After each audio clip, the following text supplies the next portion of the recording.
السلام عليكم ورحمة الله وبركاته أعزائي الأهلوية في كل مكان. النهاردة عملت فيديو قبل المباراة وقلت لكم إنها هتبقى ليلة حمراء، وبالفعل بقت ليلة حمراء.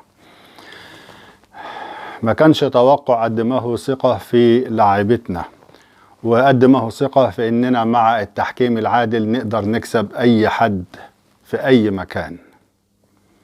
النهاردة لاعبتنا لعبوا المباراة، كسبوا من الزمالك 3-0 عن جدارة واستحقاق، لكن احنا ما لعبناش كورة.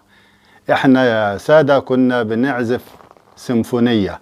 بتشوفوا الأوركسترا لما بتعزف السيمفونية، كل آلة موسيقية بتعزف وبعدين تناول للآلة اللي وراها، وفي الخلفية فيه ضابط إيقاع بيضبط كل ده، خلاف المايسترو اللي بيتحكم في الفرقة كلها.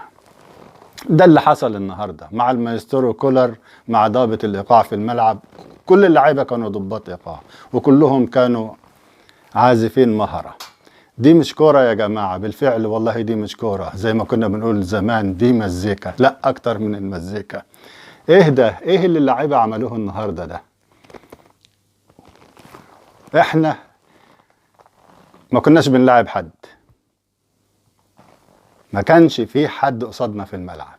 طمعناهم في الشوط الأول ونزلنا عرفناهم قيمتهم في الشوط الثاني. هي دي قيمتك يا زمالك. مع أي تحكيم أجنبي هو ده حجمك، مع أي تحكيم عادل هو ده حجمك. وما اسمعش حد أبدا يقول على مباراة الأهلي والزمالك مباراة قمة أبدا بعد كده. لا، مش مباراة قمة. القمة فيها فريق واحد بس، القمة للنادي الأهلي عن جدارة فقط، ما يتقارنش بها أي فريق تاني. أعزائي الأهلاوية في كل مكان، ألف مبروك عليكم الفوز، ودايما دايما من انتصار لانتصار إن شاء الله. وعرفوا أي خصم لكم قيمته.